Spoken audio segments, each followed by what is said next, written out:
Assalomu alaykum. Hozirgi matoyimiz velvet matosi qalinidan shuni 2 buklab olganmiz. Imkon qadar tushuntirishga harakat qilaman. Hozir kromkasini qirqib olaman. Tepa-pastini bir xil qilib buklab qaytarib olganman. Bizga kerakli bo'y uzunligida o'lchab to'g'rilab olamiz. O'sha kerakligini qirqib olaman, kromkasini qirg'og'ini, ya'ni xalatimiz hozir oldidan bichishni boshlaymiz. Xalat uzunligi 110 belgilab olaman. Yelka 20 sm, 1 sm zamok hisobiga chokka kiradi. Shuni hisoblab turib 20 qilib oldim. Mana 1 sm ajratib oldim. Yelkani ham 20 qo'yib olganman. Orqa yelkamiz 19 ga to'g'ri keladi shunda. Bitta o'sha zamokka 1 sm kirib ketish hisobiga. Umumiy yelkani oldim 2 ga bo'lib va oldi ochilishi yelka tarafga 9, pastga 16. Bu klient xohishiga 16 chuqurligi. Stoyka qiladigan bo'lsangiz kamroq olasiz bundan.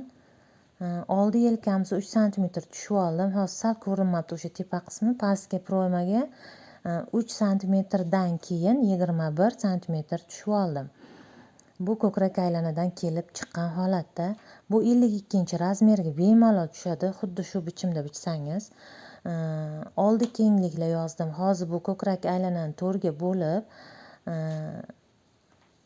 qo'shimcha haq qo'shib oldim, chok hisobi. Unaqa tor ham turmaydi va keng ham turmaydi. Belgacha uzunlik 40, kimnidir 43 gacha ham chiqishi mumkin. Bu ko'krak kattaligiga qarab yoki bo'y uzunligiga qarab yelkadan belgacha bo'lgan uzunlik chiqib keladi hisobda.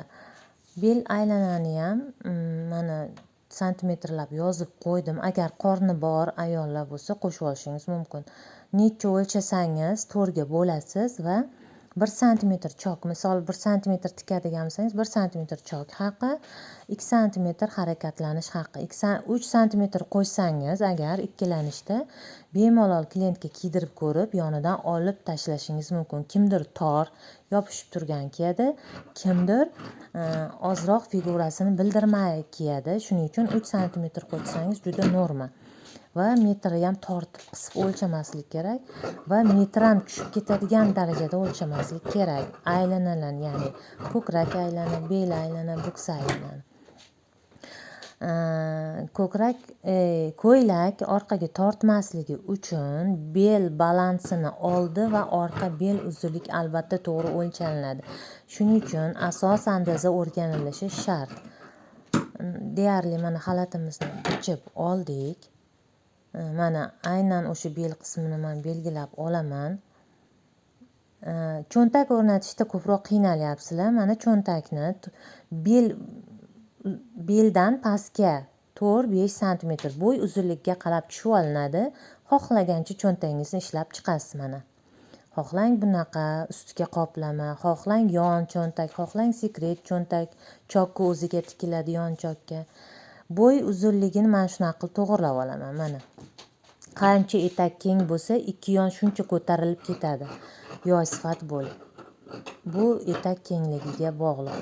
Yelkani shundoq burchagiga metr qo'yaman, shunda men etakni keyin to'g'rilab yoki bir peredelka qilish holatim kam. Aynan shu etakni to'g'ri bichilganiga qarab. Endi navbat orqasiga. Orqa yelkamiz 19, pastga 2 sm tushdim. Orqa bo'yin ochilishiga yelka tomon 8, chuqurligi 3 bo'ladi. Proymamiz yelka chuqurligi 2 sm dan keyin 21. Odatda orqa oldimiz farq qilar edi. Ko'kragi sal kattaroq bo'lgani uchun proymaga yedirib yubordik. Oldi qismini ham qo'shib berdik. Shunda ko'kragi ham promo asos, oddiy asos holatida hozir xalatni bichyapman. Qo'ltiq tagida umuman bu velvet mato juda qalini, jenfer sifatan pachti. Shuning uchun ko'krak tagidan vitichka bermadim, e'tibor bergan bo'lsangiz, promaga vitichka bermadim. Sababi proymalarni yelkaga va vitichkalarni yelkaga, proymaga berib yubordim va etakka ham. Hamma o'sha ko'krak haqqini taqsimlab berdim. Bunda asos andozadan foydalansangiz ham bo'ladi. Lekin masalan 103, 104 ko'krak aylana, 105 gacha deylik, mana shu asos tushadi. Agar qorni juda chiqib ketmagan ayol bo'lsa, bemalol chiqadi. Etagi sal to'kilib tursin deb mana etak kengligini ham yozdim. Bo'ksa, bel shu holatda o'lchab turib tikib bersangiz ham bo'ladi. Mani shogirdlarim, bir qizimiz bor, doimiy kuzatuvchim. Shu sizni kanalingizdan men tikuvchi bo'ldim. Kattakon rahmat deb yozganlar. Juda ham xursand bo'ldim. Izlanuvchan qizlar o'sha YouTubedan ham ko'rib, bemalol tikib o'z oilalariga foyda keltirishyapti. Juda ham xursandman. Buni orqasida juda ham katta savob yotadi. Deyarli mana orqasini ham bichib oldik. Yelkadan belgacha bo'lgan balansimiz bizniki orqa oldi klientdan o'lchab 40 sm, ba'zilarniki teppa-teng ham keladi orqa oldi, ba'zilarniki bukchagarroq bo'lsa orqa uzun keladi yoki ko'krak katta bo'lsa orqa bel uzunlikka nisbatan oldi bel uzunligimiz ko'proq chiqadi. Bu ko'krak kattaligiga qarab ham standart, non standart gavdalar bo'ladi albatta. Bu o'lchovimizga bog'liq. Orqa oldi xalatimizni bichib oldik. Bu yeng. Albatta matoyimiz tovlanar ekan. Birinchi bo'lib matoga nazar solinadi. Tovlanadimi yo'qmi? Vorsli matolar doim tovlanadi. Shunisiga e'tibor qilib, orqasiga strelka qo'yamiz, shunga qarab bichamiz.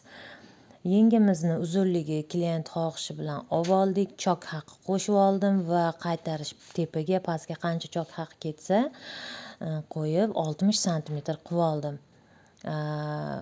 Proyma 21 tushgan bo'lsam, bilak aylanani tekshirgan holatda sig'adimi yo'qmi tekshirib va mana yengni ham bichib oldim. Pastki qismi klient xohishi bilan keng tor. Men sal 2-3 sm kengroq oldim. Bu qalin mato. Agar tor bo'lib qolsa, keng bo'lib qolsa toraytirish oson, tor bo'lib qolsa keng qilish qiyin. Shuning uchun 2-3 sm qo'shib oldim. Pastki bilak aylanaga, yuqoriga emas. Yuqori уже proymadan va bilak aylanadan kontrol qilib chiqarib olganman. Bu loyiq tushadi. Endi padbordlarimizga oldi padbord, orqa padbord bichib olamiz. Buni qanaqa qilib bichamiz? Matoni to'g'ri qo'yib olamiz. Matoni bizga kasoy kesib berishibdi.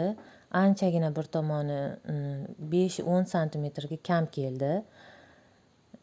Shuning uchun mana to'g'rilab, oldini ham to'g'rilab qo'yib olaman, tekis qilib. Va oldi ochilishini chizib oldim. Eng kamida o'sha padbordimiz 6 sm bo'lsa, 5-6 normalniy bo'ladi. Chiroyli chiqadi. Endi kim qanaqa, hamma har xil qiladi. Mana shu holatda padbordlarni ham bichib olamiz. Tanaga, ko'ylakka yopishib turadigan yoqalarni ham mana shunaqa qilib bichib olaman. Ko'ylakni o'zidan fasollab berib. Mana oldi qismi tayyor, endi orqasiga.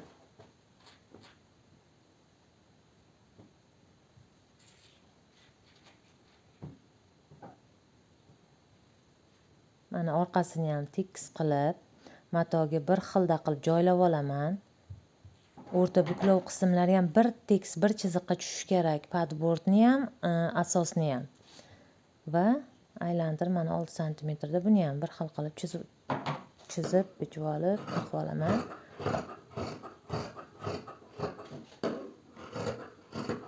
Endi faqat hozir xalatimizda bichadigan qismimiz cho'ntagimiz qoldi. Mana orqa padbord, oldi padbordlar tayyor. Hozir endi navbat cho'ntakka. Cho'ntakning qiyiqimlaridan ham chiqarib bichib olamiz. Shu tepa keng qismidan bichamiz yoki pastga. Pastki qismi ham menimcha sig'sa kerak. Pastdan hozir mana bichib olamiz. pastki qismidan bu cho'ntak razmeri qo'ldan kelib chiqib, gavdadan kelib chiqib yoki xohishga qarab, fasonga qarab chiqarish mumkin. Bitta telefon sig'adigan holatda qilib bering deydi ba'zi klientimiz. Shuning uchun shunaqa fasonda cho'ntak qilishni xohladik. Aynan bu og'ir mato, telefonlarimiz ham og'ir. Yolg'on cho'ntak qilib beradigan bo'lsak ham yon chokka osiltirib yuboradi. Shuning uchun oldilariga ham yon chokka ushlab turadi cho'ntagimiz, hamda telefon sig'adigan qilib bichib beramiz. Mana shu cho'ntakka tikib berishga qaror qildik. Mana razmerlarni yozib qo'ydim. Ayrim bir joylarda ko'rilgan bu fason odatdagidek yumaloq yoki to'rtburchak, yon cho'ntak qilmadikda, salgina boshqacharoq qilib cho'ntak qilib beramiz. Lekin bu baribir klient xohishiga ham qaraladi. Kimgadir yoqadi, kimgadir yo'q. Har doim har bir detali bo'yicha men klient bilan maslahatlashaman. Mana shunaqa qilsam bo'ladimi? Sizga yoqadimi? Kimgadir yoqadi. Men shaxsan o'zimga ancha-muncha narsa yoqmagani uchun klientni o'zi bilan erinmasdan 1-2 sekund vaqt ketadi. Men shunaqa cho'ntak qilmoqchiman deb chizib sirasi ko'rsatib beraman. Sizga qanaqa yoqadi deb ideyasini ham so'rab ko'raman. Ikki o'rtada oddiy cho'ntak deyiladi, lekin maslahat bilan qilaman. Tugmasigacha, har bir qo'yiladigan detaligacha, agar yo'q, o'zingiz biling deydigan bo'lsa, imkon qadar o'zimga yoqadiganini qilib beraman. Ba'zilar bari fason ham tanlash olmaydi. Shunaqa. Cho'ntakni qo'l chokida bir katta-katta qilib tikib olamiz. Mana cho'ntakni tayyorlab oldim. Qo'l chokida mana e'tibor bering, tayyor qilib tikib oldim. Mana shunaqa qilib aylantirib tayyor cho'ntagimiz. Buni xalatga sirazi tiksak bo'ladi. 01 birinchi 05 qilib ikkita chok berib olamiz. Xalatimizning bel qismi mana shu belgilaganmiz. Bu cho'ntakka qo'yiladigan joyimiz. Mana e'tibor bering. Har xil cho'ntak qilsa bo'ladi. Endi bo'y 1.60, 1.64 gacha bo'lsa 4 cm tushagan bo'ladi. Beldan pastga cho'ntak o'rnatish uchun. Agar undan yuqori bo'yi uzun qizlarimizga bellari ham uzun bo'ladi. Ularga ham shunaqa qilib salgina o'sha santimetrni ko'paytirib pastroqqa o'rnatib berasiz. Bo'y uzunlik, fason, hamma narsadan kelib chiqiladi bu holatda. Kimdir noto'g'ri, kimdir to'g'ri deyilgan narsa yo'q. Ba'zi bir fasonlarda pastroq cho'ntaklar qilinadi. Bu moda. Kim qanaqa xohishiga qarab. Asosan qulaylik. Etap-etap tikilishga ham qiynalishadi qizlarimiz. Shuning uchun aynan mana shu YouTube kanal juda qulay. Masalan, xalatni ikki yonini tikib olib turib, cho'ntak o'rnatmasdan keyin cho'ntakga o'rnatib yorishadi. Yoki padbor tikmasdan turib zamok o'rnatishadi. Keyin padbor tikishda zamok xalaq qilib beradi. Ana shunaqa vaqtda aynan shunaqa videolar qo'l keladi. Ko'rib turib, birinchi mana cho'ntagini o'rnatdi. Etap-etap erinmasdan ko'rib qilinsa, bitta ish 2 martadan buzib boshqatdan qilinmaydi. Shu tomondan mana shu YouTube videolar, mana shu ko'rsatilgan bichimlar juda ham qulay, juda ham ishimiz osonlashadi. Erinmasdan ko'rib, baribir vaqt ketadi. Boshqatdan tik, boshqatdan so'k, 2 marta, 3 marta undan ko'rib olib, etap-etap qilgan ma'qul. Hozir mana telefonlar chiqib ketdi, qo'yib qo'yib, to'xtatib qilinsa, ishimiz oson bitadi. Uyda o'tirgan qizlarimiz ham masalan mana shu ekan deb. Hozir mana shu cho'ntagimning oldi qismini tikmagan ekanman. Chok berib olishim kerak edi. Mana menda ham xatolar bo'lib turadi, yo shoshilish, xayollar bo'linadi. Hozir mana 01 da chok berib olaman. Oldiga o'sha ochiq qismiga. 01 da chok berib ol. Endi bu xato emas. To'g'risi e'tibor bermay qolibman. Bu chiqisi yo'q. Oxirigacha chok tikmasdan chiqarib oldim. Mana 1,5-2 cm yetmagan holatda. hali birlashtirib bo'lmadim yaxshi cho'ntakni. Hozir birinchi 0,1 da tikdim, 0,1 santimetrda. Endi 0,5 da yonidan bitta lapka kenglikda qo'yib tikib oldim. Mana endi cho'ntagimizni choklarini davom ettirsak ham bo'ladi. 0,1 keyingisidan 0,5 qilib chok beramiz chiroyli qilib.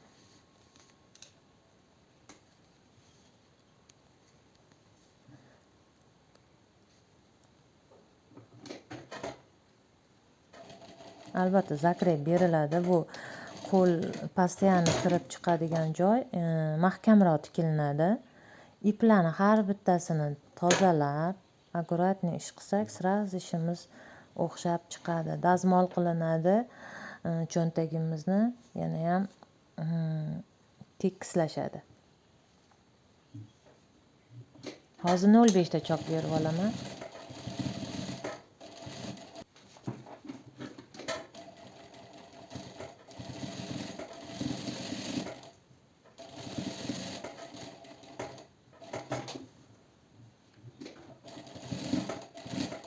Deyarli mana bir tomon cho'ntagimizni tikib oldik. Dazmolga tayyor holatda.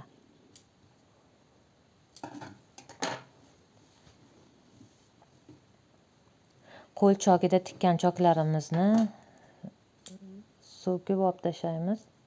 Iplardan tozalab olamiz va oshiqcha qismini, o'zi cho'ntakka ham mana oshiqcha qismi bor, shuni qirqib olib tashlaymiz ozgina. Bo'ldi. Bizga tepa pastki qismi tekis bo'lsa bo'ldi cho'ntagimizni. Yon o'sha qirqib olib tashlaydigan joyini olib tashlasa bo'ladi. Mana ko'rib turganingizdek bezaklarni o'rnatib olamiz. Chiroyli qilib bulavkalab qayerda turishini chizib olganidan o'sha chiroyli o'rnashi uchun o'sha joyiga qo'yib, mana oxiri qayerda tugashigacha chizib oldim. Bo'ldi. Bulavkalab endi tikib olamiz. Qanaqa bulavkalash u shart emas-ku, hamma xohishiga qarab o'rnatadi. Mana bu gullar ko'tarilib ochilib qolmasligi uchun tikib chiqaman.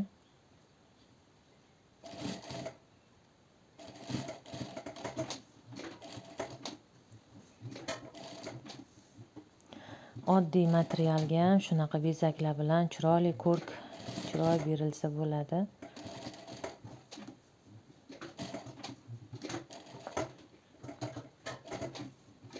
Xuddi shu holatda tikib olamiz.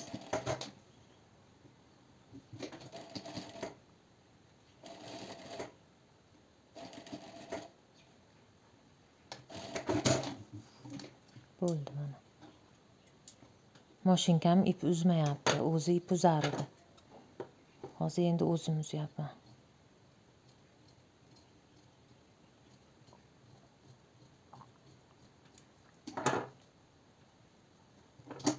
Oshiqcha iplardan tozalab olamiz. Sirazi to'g'rilab olamiz. Keraksiz joyini qirqib olib tashladim. O'zimga yoqmadi to'g'risi to'rlari. Va padbordni o'rnatish mana. Bu padbordni o'rnatish ham juda qiyin ish emas, oddiy, oson. Endi kimgadir qiyindir. 1 santimetrlik chok hisob olgandim, o'shani tikib oldim. To'g'ri chok bilan etap-metap bajarib ketamiz. Menga mana shu qulay bo'ldi. Padbordni o'rnatib olib, keyin zamok qilish. Padbord tarafga orqadagi chokimizni yotqizib, 0,1 da chok berib olamiz. Shunda xalatimiz bemalol orqaga padbordi yotadi. Ba'zi bir xalatlarni kiyganingizda ichidagi padbordi oldiga qarab chiqib keladi. O'sha chok kamlik qiladi. Padbord tarafga chokni yotqizib tikib qo'yilsa, shunda chiqmaydi mana. Sirazi mana yotib beradi, ko'ring, dazmol qilgandek. Zamokni xohishga qarab 10-12 santimetr etakdan ko'targan holatda, agar xalatimiz uzun bo'lsa, tizzadan pastda bo'lsa, tizzadan 10 santimetr tepada bo'lsa ham yurishga qiynalmaysiz. O'sha tizzagacha yoki tizzadan pastda bo'lsa yurish uchun qiyinlashib qoladi. Shuning uchun 10 santimetr teparoqqa zamokni o'rnatamiz. Endi uzun xalatlarda etak kengroq berib yuboriladi. Yurish hisobi uchun, qadam tashlash uchun zamok pastgacha bo'ladi. Unda etak kengroq bo'ladi. Bu kalta xalatlarimizda etak o'z holaticha bo'ladigan bo'lsa, unaqa keng bo'lmaydigan bo'lsa, iloji boricha zamok bilan xalat etagi xalaqit qilmaydigan qilib tikilinadi. Mana bulavkalab oldim.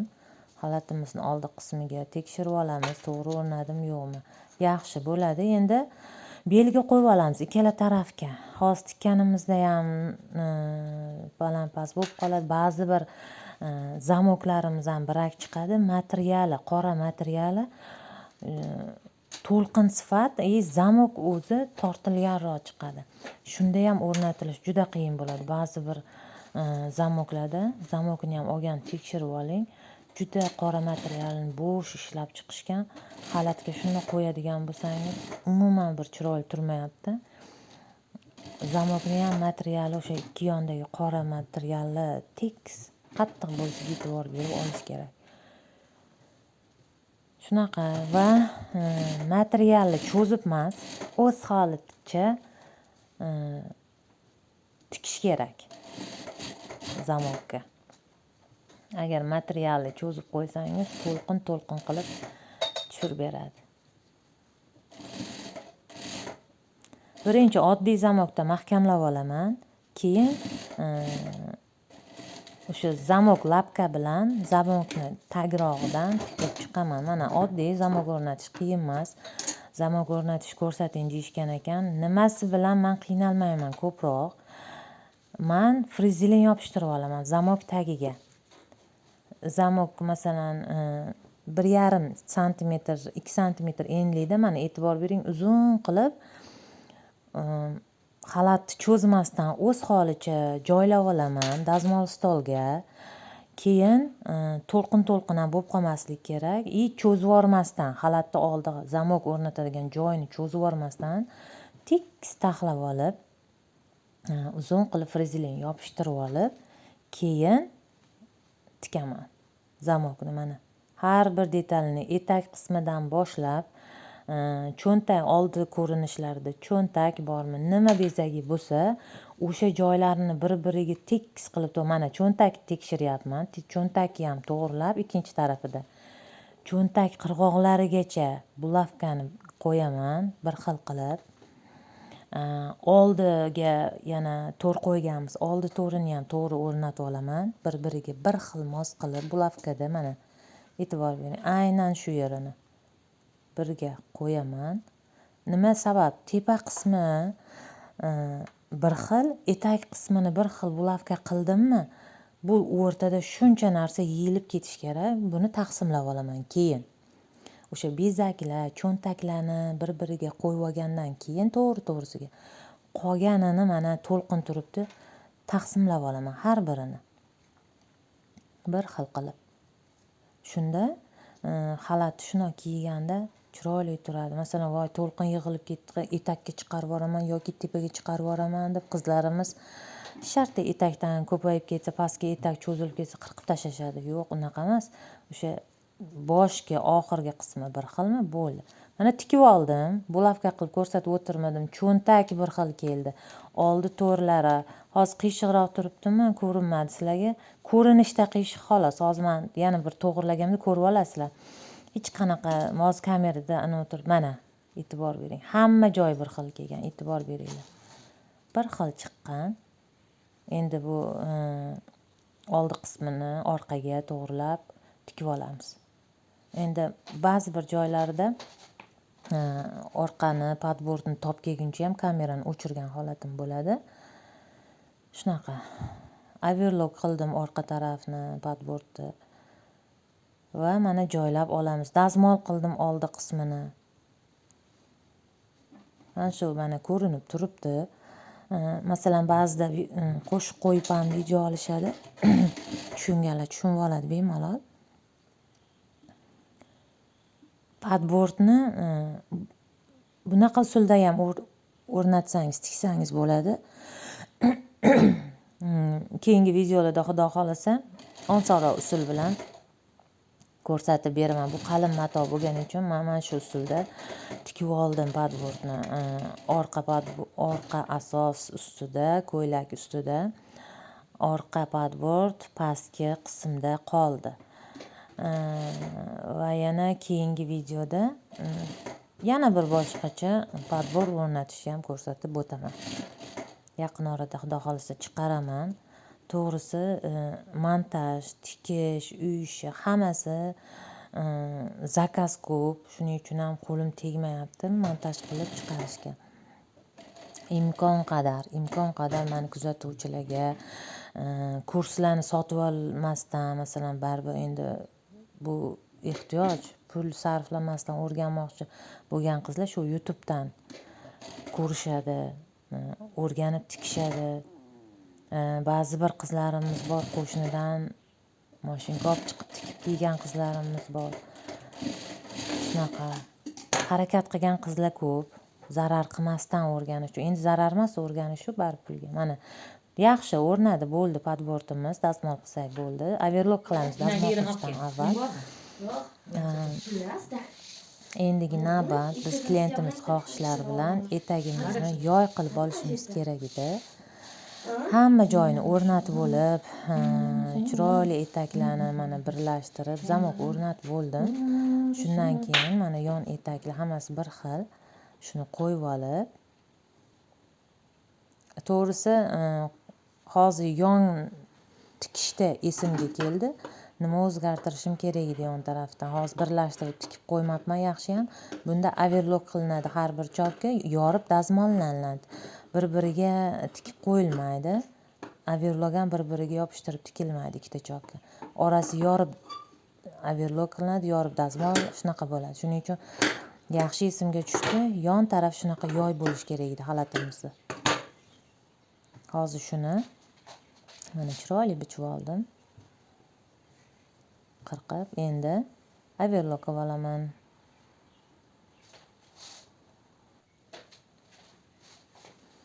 Aylantirib, xalatimizni alohida qilib overlock qildim. Endi yonchoqlarini tikib olamiz.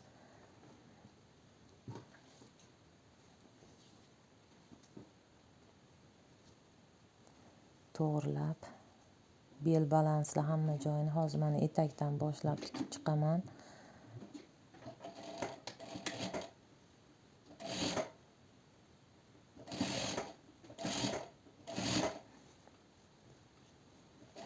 Mana strelkalarni qo'yganim.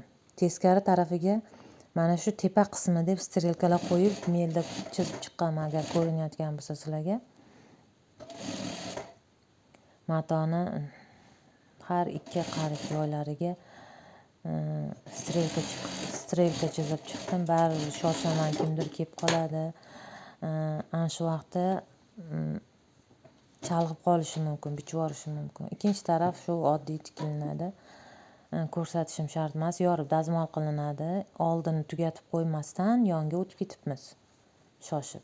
Endi mana zamokni shundoq to'g'ri yon tarafga olamiz. Mana shundoq olinadi tekis. Chokka qadab, o'sha tepa qismidagi chokka qadab.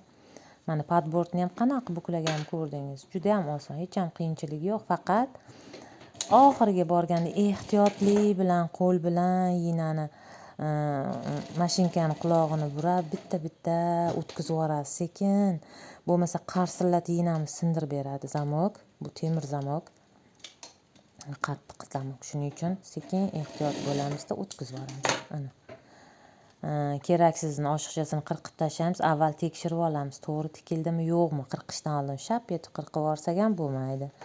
Kalta, uzun kalta qilib qo'ysak noto'g'ri. Material qochirib yuboradi, surib yuboradi, kalta har xil qilib qo'yishi mumkin. Shuning uchun tekshirib bo'lib, keyin qirqib olamiz va yana mahkamlab tikib qo'yamiz. Mana aynan shu yerini sekin-sekin mahkamlab tikib qo'ysak, zamogimiz chiqib ketib qolmaydi. Tagidan ipini qirqib tashlaymiz, bo'ldi. Endi qo'pol ham bo'lmaydi, o'sha burchagiga qo'pol bo'lib qolmaydi. juda yaxshi akkuratniy. Endi ikkinchi tarafini ham qilib olsak bo'ladi. Juda oson narsa, sirasi shoshilmay yon tarafga o'tib ketib qoldim. Tezroq bita qolsa baribir aslida tikuvchini ishi tugamaydi, lekin baribir tezroq tugasa tezroq mana tugatdim deysiz. Yoningizda yana qancha material turadi mana tik deb. Lekin chiroyli chiqqan sari qiziqasiz. Bunisi qanaqa chiqarkin, Xudo xolasa chiroyli bo'ladi degan niyatlar bo'ladi har bir tikuvchida. Hech kim bir xunuk qilib tikib beraman demasa kerak.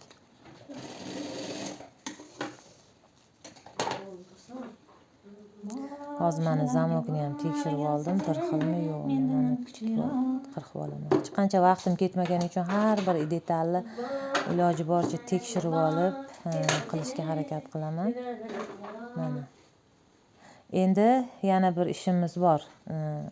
Zamok lapkada ham tikib qo'yish kerak, bo'lmasa o'sha qorasi bilinib turadi. Zamogimizning ko'ylagimizning sifatini buzib mana shunaqa qora ko'rinib. Shuning uchun mana tekshirib olaman uchlarigacha hammasini. Yeng o'rnatish kerak. Hozir yengimizni chizib olamiz. To'r o'rnatadigan joyimiz bu.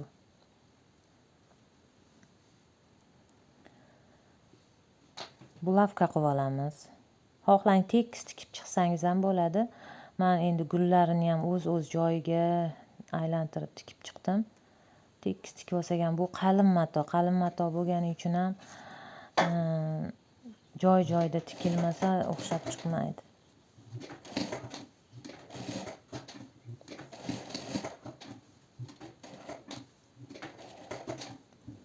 Shu holatda ikkala taraf yenglarni ham shu bezaklarini shunaqa qilib tikib chiqamiz.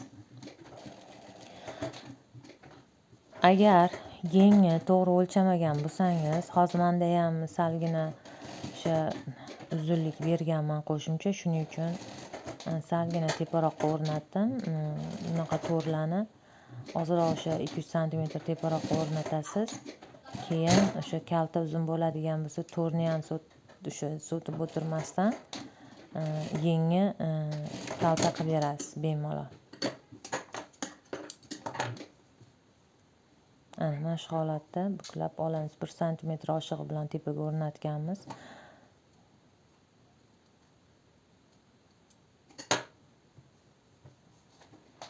Bo'ldi. Mana ikkalasi ham tayyor. Endi ikki yon tomon tikib yengimizni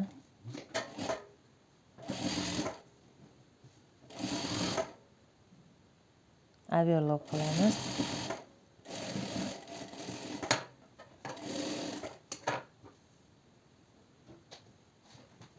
Ikkinchisi bo'ldi, mana overlock qildik.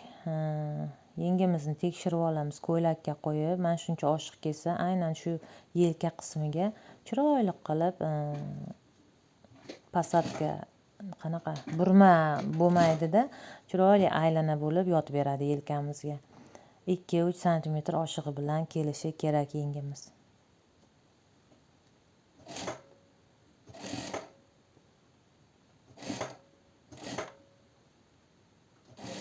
Oddiy, mana hech qanaqa burmasi yo'q, boshqasi yo'q, oddiy yeng. Aylantirib, tikib chiqamiz, overlock qilamiz. Proymadan kelib chiqilgan, black aylanadan kelib chiqqan holatda yeng bichilgan. O'rtacha kenglikda, unaqa tor yopishib turadigan xalat emas, o'rtacha keng turadigan xalat.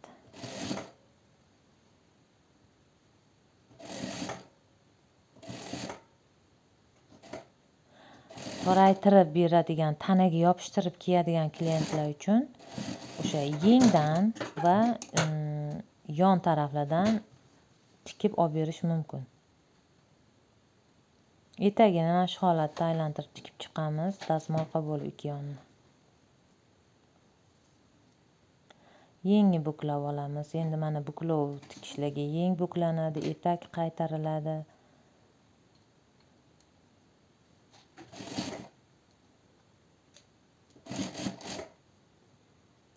Deyarli xalatimiz tayyor bo'lib qoldi. Mana shu choklarni, buklovlarini tikib tikib olsak bo'ldi. Endi sizlarga dazmol qilish jarayonni ko'rsatib o'tmadim. Bu o'zingizni didingizga qarab. Endi dazmol qilish sirlari bor. Ayrim bir masalan kostyumlar bor, qiyin o'sha haqiqiy turib beradigan. Mana tikib olganman zamok tagidan. Mana shunda farq qiladi. Ko'rinmaydigan qilib. Endi mana etak, mana qorasi ko'rinmaydi. Endi etakka navbat, etagimizni shunaqa qilib buklab tikib olamiz ikkala tarafni ham. Chiroyli qilib. Oldiga to'g'risi chok bermadim. Bu qalin mato, oldi uzun bo'lib, shnurga o'xshab qalin bo'lib qoladi. Zamokni oldiga bostirma chok bermadim. To'g'risi o'zim yoqtirmayman unaqa bostirma choklarni. Pastki etak qismi oddiy.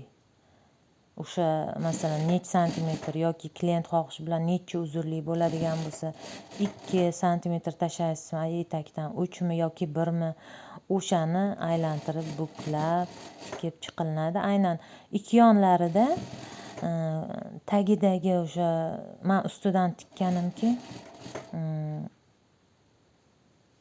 teskari tarafdan ham tikib ko'rganman. Aynan yoy, kasoy qismlar buralib xunuk chiqqan. Shuning uchun ustidan tiksam tagiga yedirib tagidagi o'sha chiqib ketadigan, buraladigan qismlari bor. Overlock qilingan uchi shuni chiroyli qilib o'z holatiga keltirib qo'lim bilan tikib bittada chiqib ketaman.